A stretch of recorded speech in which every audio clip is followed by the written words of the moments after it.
Welcome to the series of integral calculus.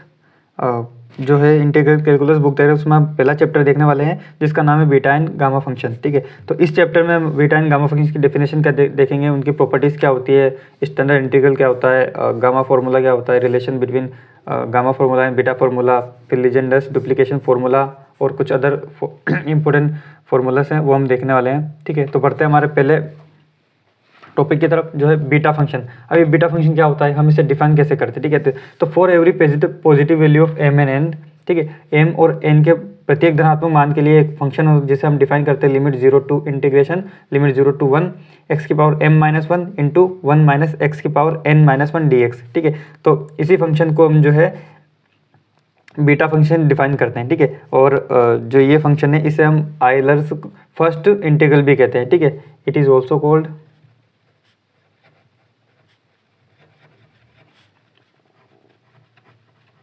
Euler's first integral.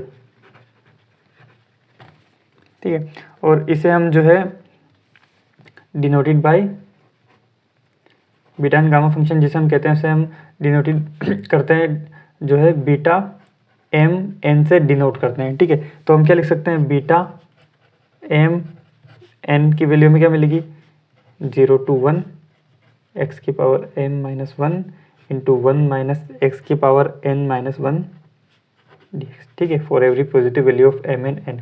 तो यही हमारा जो है, इसे ही हम बीटा फंक्शन से जो है डिफाइन करते हैं। ठीक है, और देखते हैं बीटा फंक्शन की कुछ प्रॉपर्टीज़। तो पहली प्रॉपर्टी में the beta M N equal beta N M. ठीक है, यानी कि अगर मैं m की जगह n लिखूँ और n की जगह m लिखूँ, इन दोनों को आपस में इंटरचेंज कर दूं तो भी इसकी वैल्यू में कोई फर्क नहीं पड़ेगा। ठीक है, तो हम इस बात को प्रूव कैसे करेंगे, तो ये जो हमारी सपोज इक्वेशन ये फर्स्ट है। ठीक है, तो इस फर्स्ट इक्वेशन में मैं जो है x की जगह put x equal 1 minus Y.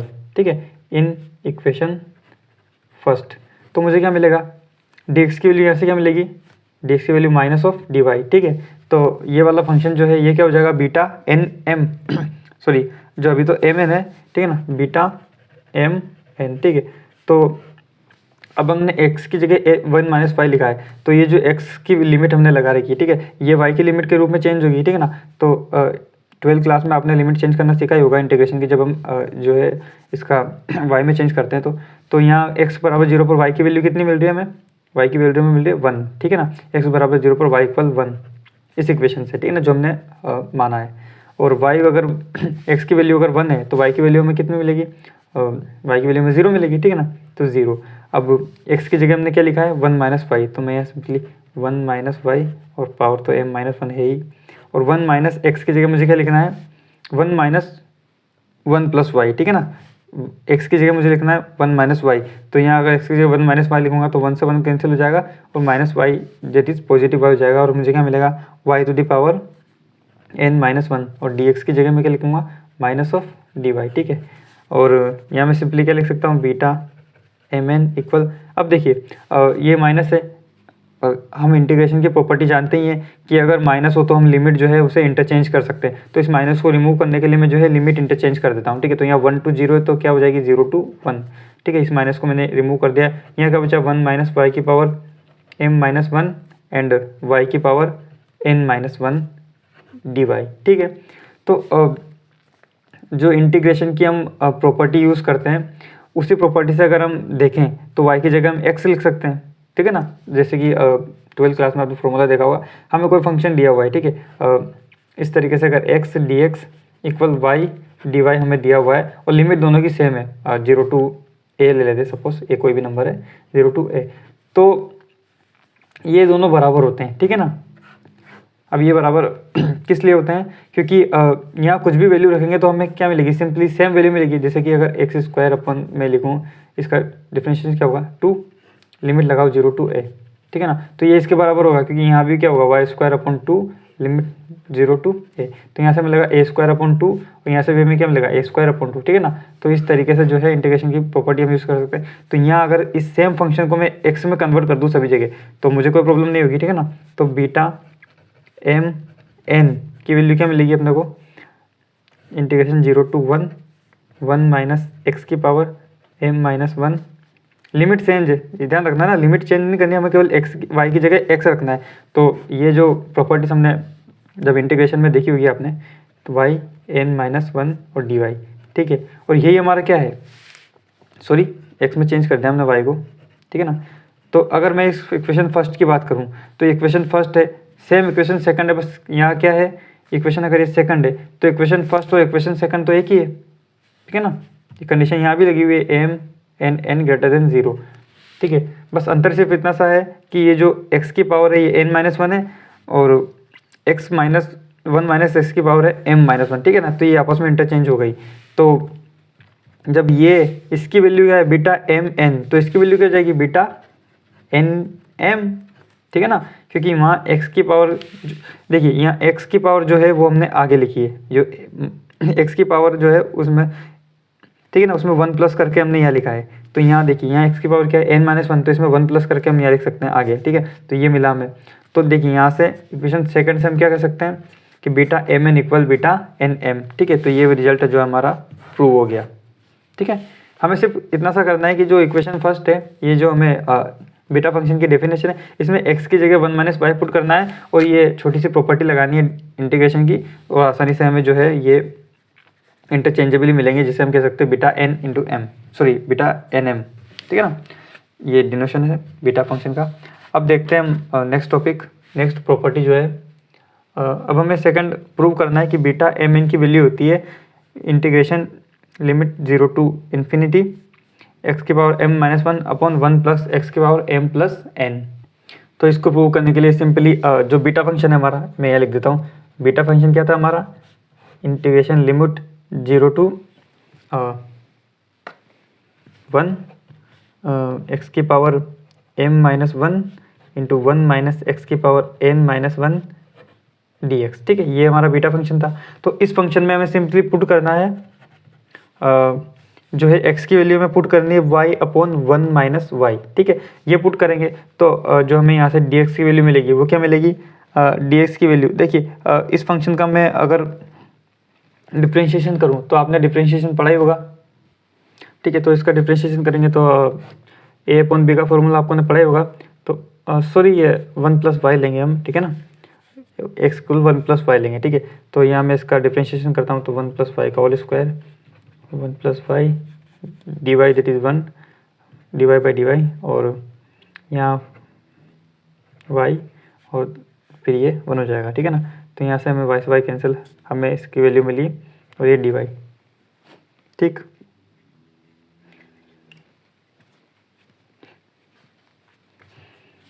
तो dx की वैल्यू में मिली है 1 अपॉन 1 प्लस वाई का whole square into D Y, ठीक है। और ये जो हमारी इक्वेशन है, इक्वेशन अगर इसे फर्स्ट लें तो इक्वेशन फर्स्ट में इस वैल्यू को पुट करेंगे हम, ठीक है। तो बीटा mn की वैल्यू में क्या मिलेगी, अभी तो लिमिट भी चेंज करनी है हमें, ठीक है। तो x बराबर 0 पर y बराबर 0 एंड x बराबर 1 पर y बराबर 1 प्लस वाई, सॉरी x बराबर 0 पर y बराबर 0, ठीक है ना, और x बराबर 1 पर, x बराबर 1 पर। अब देखिए इसे ऐसे समझते हैं कि अगर यहाँ y अपन 1 प्लस वाई की वैल्यू 1 है तो ये कब हो सकती है, जब ये संख्या बहुत ही बड़ी हो, ताकि ये अंतर ज़्यादा डिफरेंस का ना हो, ठीक है ना। अगर मैं y की वैल्यू यहाँ x की वैल्यू 1 रखते हैं मन, तो y की वैल्यू मिलेगी हमें y इक्वल वाई प्लस 1, ठीक है। तो y इक्वल वाई प्लस 1, ठीक है। ये कब हो सकता है, जब ये नंबर बहुत ही बड़ा हो, ताकि 1 y अपॉन 1 प्लस वाई की वैल्यू जो है वो जो है लगभग 1 आ जाए, ठीक है। तो y को इन्फाइनाइट ले लेते हैं, ठीक है ना। तो ये रिजल्ट जो है x बराबर 1 पर सेटिस्फाई हो जाएगा, ठीक है। अब x की जगह मैंने क्या लिया है y अपॉन 1 प्लस वाई, ठीक है। तो यहाँ लिख सकता हूँ y अपॉन 1 प्लस वाई, ठीक है। और इसकी वैल्यू जो है लिमिट, सॉरी पावर क्या है m-1, यहाँ भी जो है m-1, ठीक है। और 1 माइनस एक्स की पावर n-1, ठीक है। तो 1 माइनस एक्स क्या, ठीक है। तो 1 माइनस एक्स, तो इसमें से 1 करेंगे तो हमें क्या मिलेगा 1 plus Y minus Y upon 1 plus Y की पावर हमें मिलेगी n-1, ठीक है। और dx की जगह में क्या लिखना है 1 upon 1 plus Y square sorry Y का होल स्क्वायर और डी वाई। ठीक है, तो इधर देखते हैं, यहाँ से पहले से सोल्व कर लेते हैं। तो हमें क्या मिलेगा, ये होल स्क्वायर सॉरी, तो यहाँ से तो वाई से वाई कैंसिल। ठीक है, 1/1 प्लस वाई की वैल्यू n-1।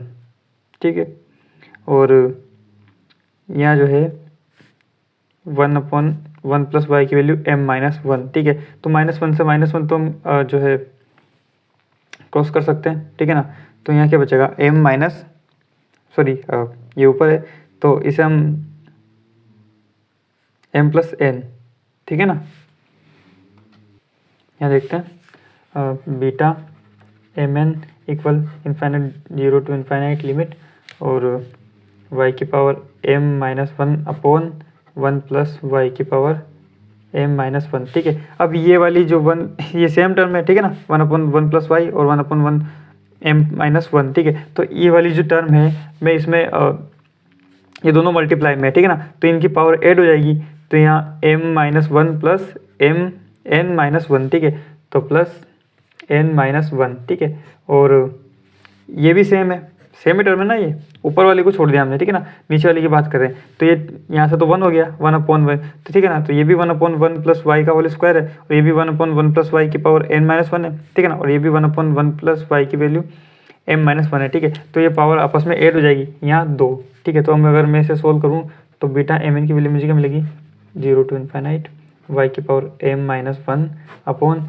ये 2 से 2 कैंसिल, यहाँ बचा 1 प्लस वाई की पावर m प्लस n। ठीक है, और जो हमने पिछली बार प्रॉपर्टी देखी थी उसी प्रॉपर्टी को अगर हम यूज़ करें इंटीग्रेशन की, तो मैं क्या लिख सकता हूँ, y की जगह x लिख सकता हूँ। ठीक है ना, x-1 1 प्लस x की पावर m प्लस n, और ये dy तो चल ही रहा है यहाँ। ठीक है ना, तो यहाँ क्या हो जाएगा dx हो जाएगा। ठीक है, और यही हमें प्रूव करना था। ठीक है ना, जो ये हमारी वैल्यू है यही हमें प्रूव करनी थी।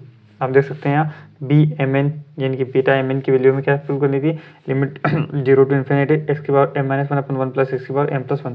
ठीक है, अब हम थर्ड रिजल्ट देखते हैं जो हमारा हमें दिया हुआ है beta beta mn equal 0 to π/2 limit sine की power 2m-1 theta into cos की पावर 2n-1 थीटा। ठीक है, तो हमें सिंपली ये जो हमारा बीटा फंक्शन है, मैं इसे डबल नहीं लिख रहा हूँ यहाँ, ये जो है इक्वेशन फर्स्ट जो हमने ले रखी है, इसमें हमें x की वैल्यू लिखनी है sine square theta.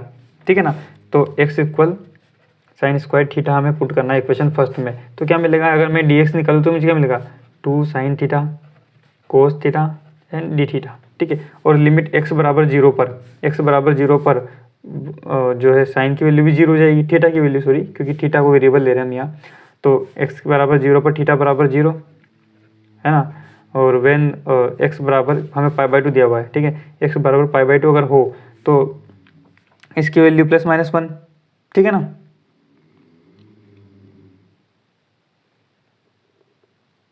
Oh sorry यहाँ नहीं रखनी है, आई एम सॉरी। x की वैल्यू हमें जब 0 दी हुई हो तो थीटा की वैल्यू 0 और x की वैल्यू यहाँ से रखनी है, तो x की वैल्यू क्या है 1।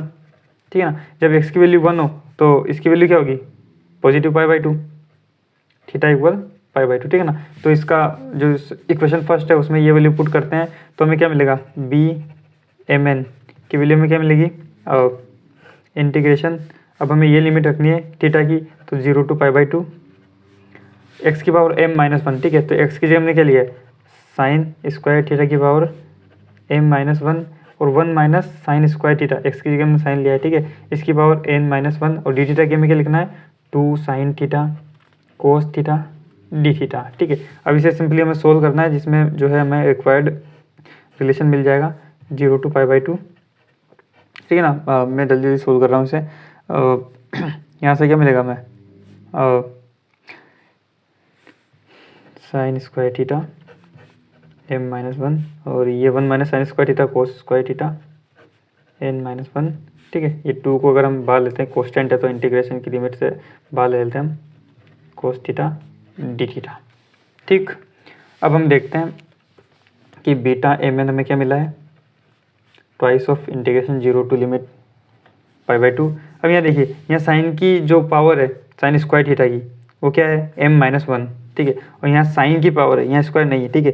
तो अगर मैं जो है इस 2 को मल्टीप्लाई करूँ यहाँ, तो मुझे क्या मिलेगा, साइन 2m माइनस 2। अब इस जो ये साइन की 1 पावर यहाँ है, ठीक है, तो ये ऐड हो जाएगी इसमें, तो क्या मिलेगा 1, ठीक है, और थीटा। इसी तरीके से यहाँ जगह नहीं है, मैं लिख देता हूँ कोस 2n, ठीक है ना, 2n माइनस 2 प्लस 1 थीटा और डी थीटा, ठीक है ना। तो अगर हम इसे सोल्व करें तो हमें क्या मिलेगा, बीटा एम एन इक्वल क्या मिलेगा, ट्वाइस ऑफ 0 to π/2। ये देखिए ये क्या हो जाएगा, साइन की वैल्यू क्या हो जाएगी, पावर 2m माइनस, अब ये 1 बचेगा यहाँ से, ठीक है, -1 theta and cos 2n minus 1 theta dot D theta. और यही जो रिजल्ट है हमें प्रूव करना, ठीक है ना, ये वाला रिजल्ट है ट्वाइस ऑफ, एक बार चेक कर लेते हैं, 0 to π/2 sine 2m minus 1 cos 2n minus 1 theta d, ठीक है। ये वाला रिजल्ट भी हमने प्रूव कर दिया। अब बढ़ते हैं हमारे नेक्स्ट फंक्शन की तरफ, जो है गामा फंक्शन, ठीक है ना। अब हम देखते हैं कि इसकी डेफिनेशन क्या है और गामा फंक्शन होता क्या है। तो for every positive rational number, ठीक है ना, वहाँ हमने देखा था m और n क्या थे, कोई भी पॉजिटिव नंबर थे, ठीक है ना। यहाँ for every positive rational number की हम बात कर रहे हैं, ठीक है ना, n ले लेते हैं सपोज। तो एक इनफाइनाइट जो होता है इंटीग्रल, जिससे हम डिफाइन करते हैं इनफाइनाइट इंटीग्रल, मतलब जिसकी लिमिट इनफाइनाइट तक हो, ठीक है ना। तो 0 to ये इनफाइनाइट, इसकी लिमिट जो है इनफाइनाइट तक है, अपर लिमिट, इसलिए हम इनफाइनाइट इंटीग्रल बोल रहे हैं इसे, ठीक है ना। और इसे हम डिफाइन करते हैं e की power minus x into x की पावर n माइनस 1 dx, ठीक है। अब इसे हम जो है गामा n से डिनोट करते हैं, ठीक है ना, जैसे कि इसका नाम है गामा फंक्शन, तो गामा n से डिनोट करते हैं, ठीक है। तो डिनोटेड बाई गामा n, ठीक है ना। तो गामा n की वैल्यू क्या मिलेगी यहाँ से, gamma n equal 0 to infinite e की पावर माइनस एक्स एक्स की पावर n माइनस 1 dx, ठीक है ना। फॉर एवरी जो है n क्या है, पॉजिटिव जो है हमारा रेशनल नंबर, ठीक है ना। तो और इसे हम कहते हैं आयलर सेकंड इंटीग्रल, ठीक है ना।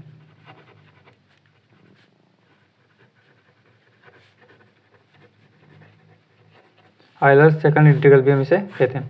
तो कोई भी पॉजिटिव रेशनल नंबर होता है, उसके लिए एक फंक्शन, अगर इस तरह का फंक्शन हो तो इसे हम गामा फंक्शन कहते हैं, ठीक है। अब देखते हैं इस गामा फंक्शन की प्रॉपर्टी क्या है।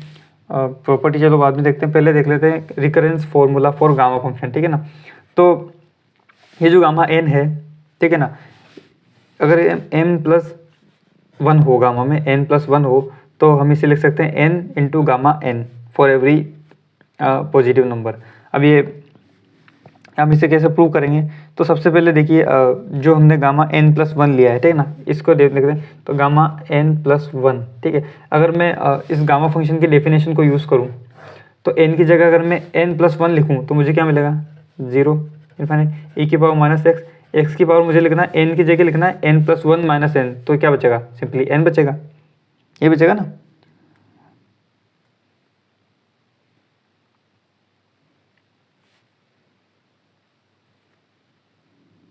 ठीक है, आगे बढ़ते हैं dx, ठीक है। अब इसे अगर हम सोल्व करें तो आप जानते हैं कि जब हम इंटीग्रेशन सोल्व करते हैं 12th क्लास में आपने देखा होगा, तो अगर ये a इंटू बी का फॉर्मूला हम लगाएं तो यहाँ फर्स्ट फंक्शन और सेकंड फंक्शन की तरह हम इसे यूज़ करेंगे, ठीक है। तो हम एल्जेब्रिक फंक्शन जो होते हैं उन्हें फर्स्ट फंक्शन ले लेते हैं और जो ये इसे सेकंड ले लेते हैं, ठीक है ना। जैसे कि आइलेट की प्रॉपर्टी आपने पढ़ी होगी कि अगर कोई भी दो फंक्शन मल्टीप्लिकेशन में हो और हमें उनका जो है इंटीग्रेशन निकालना हो, तो सबसे पहले हम उन्हें, अगर मान लो इन्वर्स फंक्शन और लॉगरिथमिक फंक्शन हमें दिया हुआ है, तो हम पहले इन्वर्स फंक्शन को फर्स्ट फंक्शन मानेंगे और लॉगरिथमिक फंक्शन को सेकंड मानेंगे। इस तरह अगर हमको ये एल्जेब्रिक फंक्शन और समझो एक्सपोनेंशियल फंक्शन दिया हुआ है, तो हम इसे फर्स्ट मानेंगे और इसे सेकंड मानेंगे। और जो आपने फर्स्ट इंटू सेकंड का इंटीग्रेशन कैसे करते हैं फॉर्मूला आपको पता ही होगा, फिर भी देख लेते हैं। सपोज u इंटू वी और कुछ भी dx मान लो, अगर मुझे इंटीग्रेशन करना है तो मैं कैसे करूँगा, सबसे पहले फर्स्ट फंक्शन को एज इट इज रहने देते हैं और सेकंड का जो है हम इंटीग्रेशन करते हैं, माइनस करते हैं हम इसमें से इंटीग्रेशन ऑफ फिर इंटीग्रेशन के अंदर हम फर्स्ट फंक्शन का जो करते हैं वो डिफरेंशिएशन करते हैं, इनटू सेकंड फंक्शन का हम करते हैं इंटीग्रेशन, ठीक है। तो सेकंड फंक्शन है डी और ये डी और इस पूरे फंक्शन का एक बार और हम जो इंटीग्रेशन हमने लिया है, ठीक है ना, इसके लिए ये डी तो पहले इसका इंटीग्रेशन करेंगे, फिर इसके बाद इसका जो है डिफरेंशिएशन करेंगे, सॉरी इसका डिफरेंशिएशन, इसका इंटीग्रेशन सेकंड वाले का, फिर इन दोनों की जो वैल्यू आएगी उसका फिर हम जो है इंटीग्रेशन करेंगे और इस वाले फंक्शन में से जो है माइनस करेंगे, तो हमें जो है इसकी वैल्यू मिल जाएगी integration of U N V की, ठीक है। तो यहाँ इस तरीके से हमारे पास u की जगह तो है x की पावर n जो हमारा फर्स्ट फंक्शन है, और जो है v की जगह है ये e की पावर माइनस एक्स, ठीक है। तो सिंपली हम इसे जो अब तो हमें सोल्व करना है इसे, तो लिमिट सबसे पहले हम x की पावर n को छोड़ देते हैं, ये हमारा फर्स्ट फंक्शन है, ठीक है ना, और सेकंड हमारा क्या है e की पावर माइनस एक्स, ठीक है। तो e की पावर माइनस एक्स का क्या होगा, माइनस सॉरी मैं डायरेक्टली जो है इंटीग्रेशन कर देता हूँ, e की पावर माइनस एक्स, ठीक, माइनस डिफ्रेंशिएशन क्या होगा इसका, x की पावर इसका करना है तो n, x की पावर n माइनस वन, ठीक है ना, इसका डिफ्रेंशिएशन होगा, इसका वापस से इंटीग्रेशन क्या होगा सेकंड फंक्शन का, माइनस e की पावर माइनस एक्स, तो ये माइनस बार अगर मैं लूँ तो ये प्लस हो जाएगा, और e की पावर माइनस एक्स और डी एक्स यहाँ बचेगा, ठीक है। वापस से हम इसे सोल्व करते तो यहाँ क्या बचेगा, माइनस e की पावर माइनस एक्स, एक्स की पावर n प्लस, और ये डेफिनेट इंटीग्रल है, ठीक है ना, इसकी वैल्यू हमें दी हुई है यहाँ से 0 to इन्फिनिट, ठीक है। और n को हम बाहर ले लेते हैं, यहाँ में क्या मिलेगा, e की पावर माइनस एक्स, एक्स की पावर n माइनस वन और dx, इंटीग्रेशन की लिमिट हमारे पास 0 to इन्फिनिट, यहाँ तक ठीक है, ठीक है ना। अब हम जो फर्स्ट वाला फंक्शन है इसमें सॉरी मैंने लिमिट नहीं रखी है, अगर मैं यहाँ लिमिट रखूँ, ठीक है ना, ये लिमिट जो है हमारे पास 0 to इन्फिनिट, इसकी लिमिट हम यहाँ रखते हैं तो क्या मिलेगा, x की पावर मैं n की भी लिमिट नहीं रख रहा हूँ क्योंकि इसकी वैल्यू में 0 मिल जाएगी, तो इसकी वैल्यू कुछ रखने की ज़रूरत है नहीं। देखिए 0 to इन्फिनिट में लिमिट रखनी है, तो पहले मैं अपर लिमिट जो है लेता हूँ, तो माइनस e की power minus infinite that is 1/e की पावर इन्फिनिट, ठीक है, माइनस हमें लोअर लिमिट रखनी है 0, तो क्या होगी वो, ये माइनस माइनस प्लस हो जाएगा क्योंकि माइनस ऑलरेडी हमारे पास एक है, और e की पावर जो है हमें x की जगह क्या रखना है, इन्फिनिट रखना है, सॉरी 0 रखना है लोअर लिमिट, तो इसकी वैल्यू तो 1 हो जाएगी, लेकिन इसकी वैल्यू इन्फिनिट हो जाएगी, सॉरी 0 हो जाएगी, ठीक है ना, इसकी वैल्यू में क्या मिलेगी, चलो इसकी लिमिट भी साथ में रख ही देते ताकि ये पूरा एक साथ सोल्व हो जाएगा। मैं नेक्स्ट पेज पर ले लेता हूँ, ठीक है ना, तो हम एक साथ इसकी लिमिट रख ही लेते हैं पूरी की, माइनस e की power minus x into x की पावर n, तो हमें टर्म जो मिली है माइनस e की power minus x into x की पावर n, इसकी जो है 0 to इन्फिनिट लिमिट हमें है, और हमारे पास एक और फंक्शन बचा हुआ है प्लस n e की पावर माइनस एक्स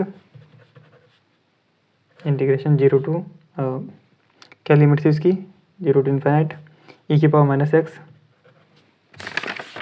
एक्स की power n minus one d x,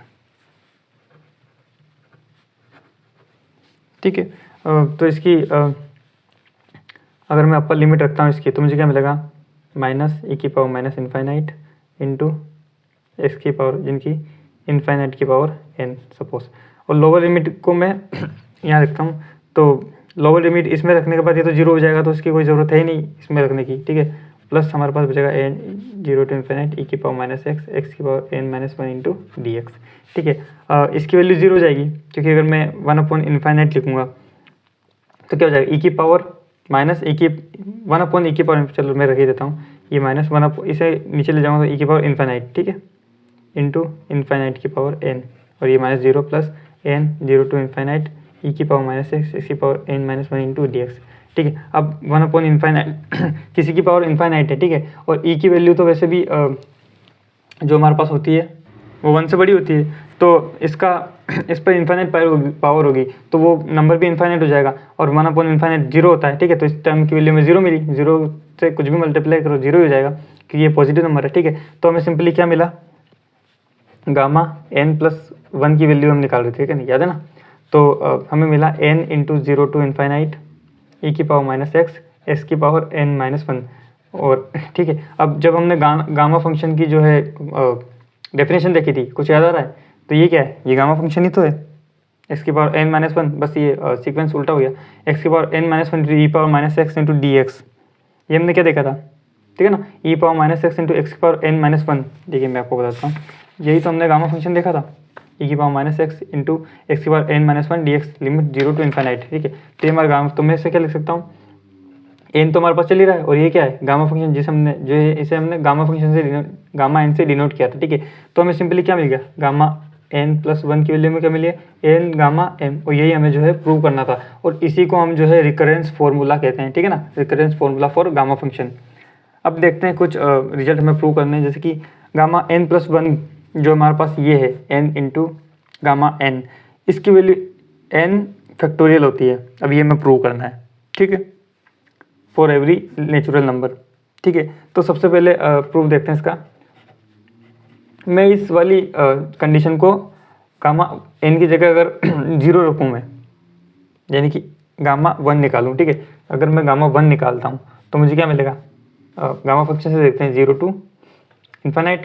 ठीक है ना, गामा फंक्शन ये है हमारे पास 0 टू वन ई की पावर। अब यहाँ एक्स की जगह तो एक्स ही, और जो एन है इसकी जगह में क्या रखना है, वन रखना है, तो ये एक्स की पावर 0 दैट इज 1। ठीक है, तो ये डी एक्स हमें क्या मिला, डी एक्स। तो अगर मैं सिंपली बात करूँ तो हमें ये लिमिट मिली। ठीक है, और अगर इसकी वैल्यू हम यहाँ रखें, ठीक है, तो माइनस ई की पावर माइनस एक जानते हैं, इसका इंटीग्रेशन हम कैसे करते हैं, 0 टू इन्फाइनाइट। ठीक है, तो ये हमें क्या मिलेगा, minus 1 upon infinite that is 0, और ये क्या मिलेगा हमें, माइनस माइनस प्लस हो जाएगा, सॉरी माइनस ही अभी क्योंकि बाहर माइनस हमने कॉमन नहीं लिया, और यहाँ 0 रखने पर हमें मिलेगा 1। ठीक है ना, तो यहाँ क्या मिला, माइनस 0 ये माइनस 1 दैट इज़ 1। तो हमें गामा एन की वैल्यू क्या मिली, गामा वन की, सॉरी एन की जगह 1 रखा तो गामा एन की 1 की वैल्यू में 1 मिली।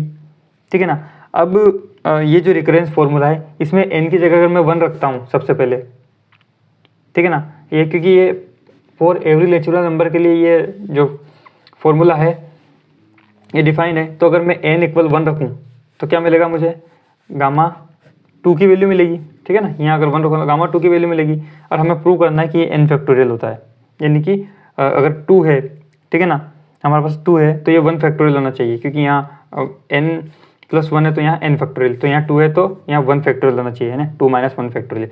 तो ये प्रूव हम कर चुके हैं कि गामा 1 जो होता है ये 1 होता है। ठीक है, और ये रिजल्ट भी हम प्रूव कर चुके हैं कि गामा n प्लस 1 जो होता है वो n गामा n होता है। ठीक है, तो अगर ये 2 है तो मैं इसे क्या लिख सकता हूँ, 1 गामा 1 लिख सकता हूँ ना, तो और 1 की वैल्यू तो 1 है, गामा n की वैल्यू में क्या मिली है, 1 मिली है। आई होप आपको विजिबल है, हाँ ठीक है, तो ये 1 है तो हमें क्या मिला 1। अगर मैं n इक्वल 2 की बात करूँ तो मुझे यहाँ पे गामा 3 की वैल्यू क्या मिलेगी, 2 गामा 2। ठीक है ना, ये वाला फॉर्मूला हमने यहाँ लगाया, तो 2, अब गामा 2 की वैल्यू क्या है, गामा 2 की वैल्यू क्या है ये निकालनी है हमें। ठीक है ना, तो ऊपर हमने जैसा कि देखा गामा 2 की वैल्यू में क्या मिली थी, 1 मिली थी, तो 2 इंटू 1, ठीक है, दैट इज 2 फैक्टोरियल लिख सकते हैं ना, 2 इंटू 1 2 फैक्टोरियल। ठीक, और n इक्वल 3 की बात हम करें तो ये कि गामा 4 हो जाएगा। ठीक है ना, n प्लस 1 की बात कर रहे हैं हम। ठीक है, ये अगर n इक्वल 1 है तो ये n प्लस 1 की वैल्यू है सारी। ठीक है ना, तो n प्लस 1 को हम क्या लिखते हैं, n माइनस 1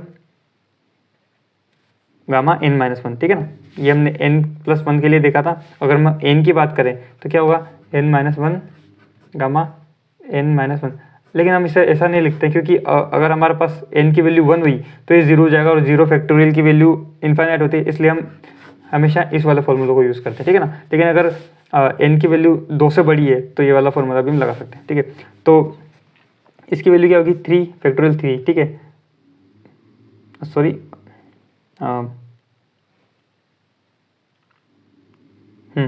ठीक है ना, तो यहाँ से क्या वैल्यू होगी इसकी 3, और गामा 3 की वैल्यू क्या मिली है 2 फैक्टोरियल दैट इज 2 इंटू 1, तो ये क्या हो जाएगा 3 फैक्टोरियल। ठीक है ना, इसी तरह अगर हम अब 4 को छोड़ दें 5 ले लेता हूँ मैं, चलो 4 ही ले लेते हैं, तो ये क्या हो जाएगा 5 हो जाएगा। ठीक है, तो यहाँ क्या हो जाएगा 4 गामा 4। ठीक है, तो यहाँ 4, अब गामा 4 की वैल्यू क्या मिली है 3 factorial that is 3 into 2 into 1 that is 4 factorial. ठीक है, तो अगर हम जनरल फॉर्म में बात करें तो अगर मैं n की जगह n ही लेता हूँ तो यहाँ क्या मिलेगा n प्लस 1। ठीक, और यहाँ क्या मिलेगा हमें, ये देखिए अगर हमने n की जगह 4 लिया है तो 4 फैक्टोरियल मिला है, n की जगह 2 लिया था 2 फैक्टोरियल मिला है, तो n की जगह n लिया है तो हमें क्या मिलेगा n फैक्टोरियल, ठीक है ना। ये हमने इस तरीके से प्रूव किया है जो है कि हम रिजल्ट निकालते हैं और हमें जो है जनरल फॉर्म हमने निकाल लिए, तो हमें n+1 गामा n+1 की वैल्यू क्या मिली है फैक्टोरियल n, और कब मिली है जब n क्या हो सॉरी नेचुरल नंबर हो, ठीक है ना, n belongs to natural number. तो ये रिजल्ट हमने प्रूव कर लिया है, ठीक है। अब कुछ रिजल्ट होते हैं जैसे कि अगर गामा कभी भी हमें निकालनी हो गामा 0 की वैल्यू तो वो हमेशा इनफाइनाइट होती है, ठीक है ना, ये हमें याद रखना है।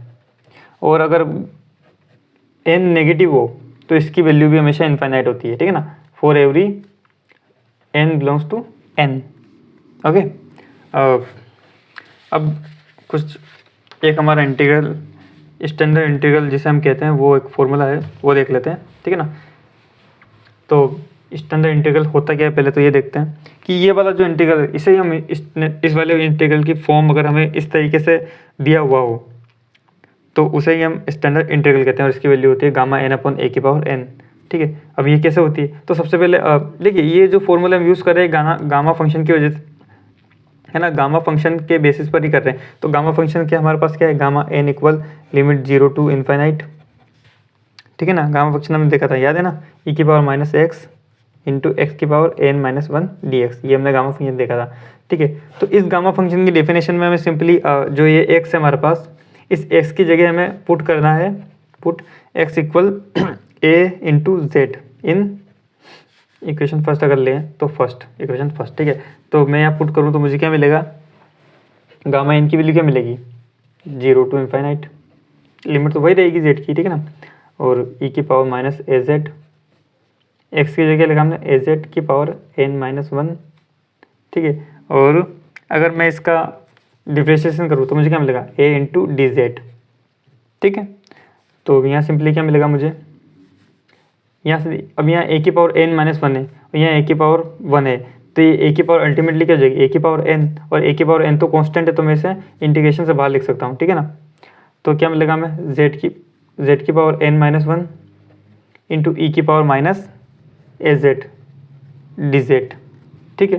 तो इसकी वैल्यू में क्या मिलेगी a⁻n integration limit 0 to infinite x⁻n−1 into e⁻ax और dx। ये वाली प्रॉपर्टी हमने वापस से यूज़ की है, ठीक है ना, जो पिछली बार हमने देखा था कि यहाँ z है यहाँ z है और सेम z है तो हम यहाँ जो है इसकी जगह x लिख सकते हैं, अगर लिमिट सेम हो तो उसका कोई वेरिएबल चेंज होगा कोई फ़र्क नहीं पड़ेगा, ठीक है। तो हमें इसकी वैल्यू क्या मिली है सिंपली हमारे पास जो रिजल्ट आई गया है हमारा जो ये रिजल्ट है हमारा limit integration limit 0 to infinite x⁻n−1 into e⁻−ax dx, ठीक है ना। अगर मैं इस हमारे पास राइट हैंड साइड में क्या चल रहा है गामा n, ठीक है ना, ये तो इसको सेपरेट करूँ तो मुझे क्या मिलेगा गामा n/, ये वाली टर्म जो है इसके अपॉन में चली जाएगी a⁻n, ठीक है ना। और यही हमें प्रूव करना था और इसी को हम जो है स्टैंडर्ड इंटीग्रल कहते हैं। आई होप आपको यहाँ तक समझ में आया होगा।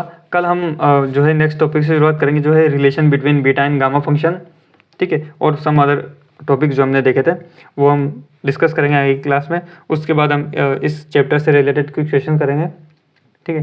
तो थैंक यू।